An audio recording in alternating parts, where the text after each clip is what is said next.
अच्छी सी कोचिंग ले लेनी चाहिए। ओके। कोर्स उनको ख़रीद लेना चाहिए ऑनलाइन, हम्म। ऑफलाइन ना जाएं, ऑनलाइन जाएं मदरसे के बच्चे। ऑनलाइन का फ़ायदा ये होता है कि वो कोर्स को पॉज करके रिकॉर्डेड वीडियोस सुन सकते हैं, अपने नोट्स बना सकते हैं। ओके। ठीक है।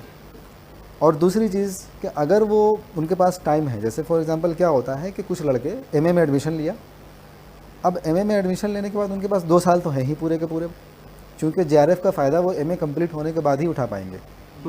तो जैसे ही उन्होंने एमए में एडमिशन लिया तो उनका इरादा हो जाता है कि अब हम जेआरएफ की तैयारी करेंगे, तो उनके पास ऑटोमेटिक 2 साल का टाइम होता है कि वो 2 साल में एग्ज़ाम निकालें। तो मेरी राय वहाँ पर ये होती है कि आप जो है इस बीच में अंग्रेज़ी भी पढ़ते रहें साथ साथ, अंग्रेज़ी को इतना डेवलप करें, बहुत ज़्यादा माहिर होने की ज़रूरत नहीं है कि लैंग्वेज जब आपके सामने आए तो आप उसको समझ सकें, क्वेश्चन समझ सकें। क्योंकि ज़्यादातर पढ़ाने वाले जो हैं वो इंग्लिश टर्म्स का ही यूज़ करते हैं, क्योंकि हिंदी बहुत ही उसमें अजीब सी होती है, बहुत मुश्किल होती है। और फिर होता भी ऐसा ना कि यूजीसी खुद ये गलतियां करता है कि एक ही वर्ड की 2 अलग अलग इंग्लिश हिंदी दे देता है। अच्छा जी, टीचर ने कुछ हिंदी पढ़ाई, यूजीसी के पेपर में कुछ आ गया, अब बच्चा हिंदी में पढ़ के गया, उसको समझ ही में नहीं आ रहा ये क्या आ गया। तो पहली बात ये, फर्स्ट पेपर की तैयारी में पहली ज़रूरत होती है कोचिंग। दूसरी जो बहुत ज़रूरी चीज़ है वो है कि अपने नोट्स होने चाहिए आपके। ये सेकंड पेपर के लिए नहीं है, नोट्स सेकंड पेपर के लिए ज़रूरी नहीं है, लेकिन फर्स्ट पेपर के लिए अपने नोट्स होना मस्ट है, कंपलसरी। अगर नहीं बनाए फर्स्ट पेपर में आप अच्छा नहीं कर पाएंगे, specially Madrasa background for students. और डेली रिवीजन, डेली मतलब डेली, ये मैं रस्मी तौर पे नहीं बोल रहा हूँ, डेली मतलब डेली। अब आप यूनिट्स बांट लीजिए कि मैं डेली 3 यूनिट्स के या 2 यूनिट्स का रिवीजन करूँगा अपनी कॉपी से, जो नोट्स आपने बनाए हैं। ठीक है। नोट्स बनाने का ये होता है कि सर अगर टीचर्स पढ़ा रहा है तो आप एग्जैक्ट वर्ड्स उतार लीजिए, आप सिर्फ डेफिनेशन मत उतारिए, क्योंकि आपको समझना भी है ना।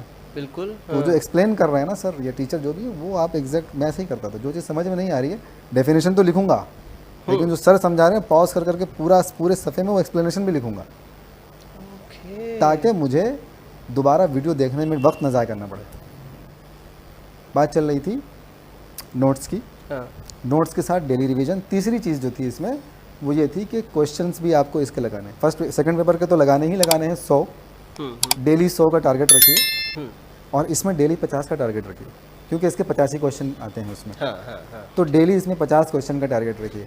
आपका शुरुआत में हो सकता है सिर्फ 10 या 5 क्वेश्चन सही हों। जब आप यूनिट सारे कंप्लीट कर लेंगे और क्वेश्चन लगाना शुरू करेंगे, तो शुरुआत में जब आप बिल्कुल फर्स्ट पेपर सेकंड पेपर लगा रहे होंगे, थर्ड पेपर लगा रहे होंगे, तो हो सकता है 10 या 12 ही क्वेश्चन सही हों। तो वहाँ पर हिम्मत टूटती है थोड़ी सी, साइकोलॉजिकली लगता है कि यार इतने दिन मैंने 3 महीने मैंने पढ़ा, 4 महीने मैंने पढ़ा, सारे यूनिट्स पढ़े और मुझसे 12 क्वेश्चन हो रहे हैं। तो वहाँ पर हिम्मत नहीं हारनी होती, वहाँ पर फिर आपको क्वेश्चंस कंटिन्यू, मैंने 70 पेपर्स लगाए थे प्रीवियस, 70 प्रीवियस पेपर लगाए थे फर्स्ट पेपर के, मतलब 100% जो है प्रिपरेशन के साथ गए थे। जी। उसके बावजूद मैं बता देता हूँ कि उसके बावजूद नर्वस थे एग्जाम हॉल में? एग्ज़ाम हॉल में जाने तक तो नहीं थे, क्वेश्चन देख करके हो गए थे। अच्छा। फर्स्ट क्वेश्चन जो मेरे सामने आया, हाँ। वो थोड़ा पैटर्न से अलग था, सिलेबस का पार्ट था बहुत दूर, मतलब होता है ना दूर की कौड़ी लेकर आए हैं जैसे। हाँ।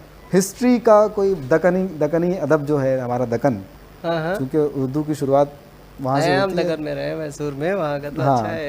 तो एक क्वेश्चन दूर से घुमा के ले आए, अब वो मैं पढ़ के ही नहीं गया था। ओके। हाँ, स्टार्टिंग में ही आ गए तो अब दक्कनी अदब जो होता है, दक्कनी की जो हिस्ट्री है उतना डीप में पढ़ के नहीं जाते हैं, उसकी जो है ऊपर की चीज़ें पढ़ लेते हैं, किताबों के नाम और शायरों के नाम याद कर लेते हैं, पढ़ लिया। अब वो डीप से क्वेश्चन कर दिया उसने।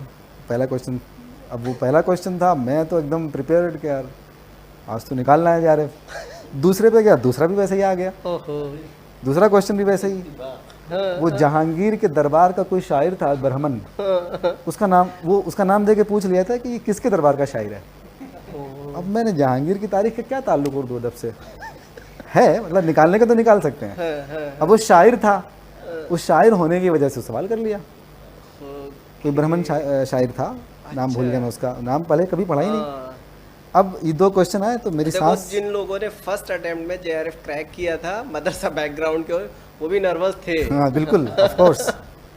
अब इन 2 क्वेश्चन के बाद फिर ये हुआ कि मैंने अपने आप को रोका, मैंने कर्सर से हाथ हटा लिया अपना, माउस से अपना हाथ हटा लिया, मैं रुक गया, मैंने सांसें ली। मैं मेडिटेशन करता था पहले, वहाँ मैंने वो टेक्निक अपनाई। अच्छा, 7 सेकंड ऊपर नीचे किया, अपने आप को नॉर्मल किया, इंटरेस्टिंग। 3-4 मिनट रुका रहा, उसके बाद फिर से शुरू किया, ओके, फिर मेरे होता गया क्वेश्चन।